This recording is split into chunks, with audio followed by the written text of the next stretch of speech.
ஆண்டவராகிய இயேசு கிறிஸ்துவின் இனிய நாமத்தில் அன்பின் காலை வாழ்த்துக்கள். நாம் இன்றைய நாளிலும் கூட மத்தேயு சுவிசேஷம் 11ஆம் அதிகாரத்தில் சில வசனங்களை நம்ம வாசித்து சிந்திக்கலாம். 2ஆம் வசனம், அத்தருணத்திலே காவலில் இருந்த யோவான் கிறிஸ்துவின் கிரியைகளை குறித்து கேள்விப்பட்டு தன் சீஷரில் 2 பேரை அழைத்து, வருகிறவர் நீர்தானா அல்லது வேறொருவர் வர காத்திருக்க வேண்டுமா என்று அவரிடத்தில் கேட்கும்படி ஆள் அனுப்பினான் என்று நாம் பார்க்கிறோம். இது இந்த வசனத்திலேருந்து நம்ம பார்க்கும் பொழுது ஒரு கஷ்டப்படுகிற சீஷனுக்கு ஆறுதலான வார்த்தைகள் என்று நம்ம எடுத்துக்கலாம்.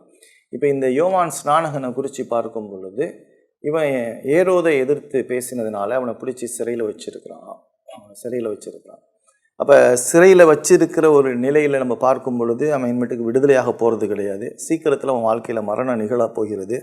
அவன் இயேசுவை குறித்து ஒரு நல்ல சாட்சி கொடுத்த ஒரு மனிதனாக இருந்தான். இப்போ இப்படிப்பட்ட ஒரு சூழ்நிலையில், ஒரு கடினமான ஒரு சூழ்நிலையில் அவனுடைய இருதயம் பாரப்பட்டு அவனுக்குள்ள அநேக கேள்விகள் எழுந்து, அந்த கேள்விகளை அவனுக்காகவோ இல்லாட்டி அவனுடைய சீஷர்களுக்காகவோ அந்த கேள்வியை கேட்டிருக்கலாம். ஒருவேளை இப்படி கூட யோவான் ஸ்நானகனா இப்படி கேள்வி கேட்டது அப்படின்னு கேட்டால் கூட ஒரு கஷ்டமான ஒரு இக்கட்டான சூழ்நிலைகளில் வேதாகமத்தில் பழைய ஏற்பாட்டில் அநேக விசுவாசிகள் தங்கள் ஒரு பயம் நிறைந்த சூழ்நிலையில் அநேக கேள்விகளை தங்களுடைய விசுவாசத்தினுடைய பலவீனத்தை குறித்து காட்டியிருக்காங்க. அதில் பார்த்தோம் அப்படின்னு சொன்னால் கிதியோனை குறித்து பார்க்கலாம். அவன் ஒரு ஆண்டவர்கிட்ட கேட்குறான், ஒரு அடையாளத்தை காட்டுங்க அப்படின்னு சொல்கிறான். எலியாவை குறித்து பார்க்கும்பொழுது ஏசபேலுக்கு பயந்து ஓடுறதை குறித்து கூட நம்ம பார்க்கலாம். அடுத்தது தாவீது, அவன் சொல்கிறான், என் கால்கள் இடறுகிறது அப்படின்னு சொல்லி பார்க்குறோம். இங்கு நமது விசுவாசம் நம்ம ரட்சிக்கலை. நம்ம ரட்சிப்புக்கு காரணர் கிறிஸ்து.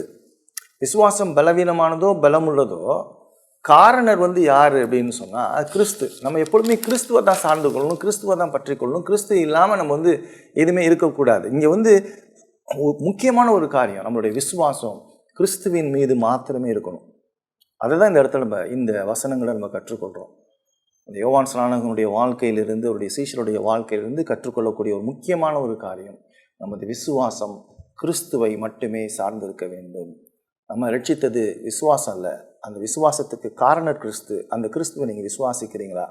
அந்த கிறிஸ்து உங்கள் வாழ்க்கையில் இருக்கணும். கிறிஸ்து இல்லாத வாழ்க்கை, கிறிஸ்துவின் மீது விசுவாசம் இல்லாத வாழ்க்கை ஆபத்தான வாழ்க்கை. கிறிஸ்துவை சார்ந்து கொள்வோம். எப்படிப்பட்ட சூழ்நிலையிலும், எவ்வளோ கஷ்டமான சூழ்நிலையிலும், நம்முடைய விசுவாசம் பலவீனம் உள்ளதாக இருந்தாலும் நாம் கிறிஸ்துவை சார்ந்து கொள்ள கர்த்தர் கிருபையும் இரக்கமும் பாராட்டுவாராக. ஆமென்.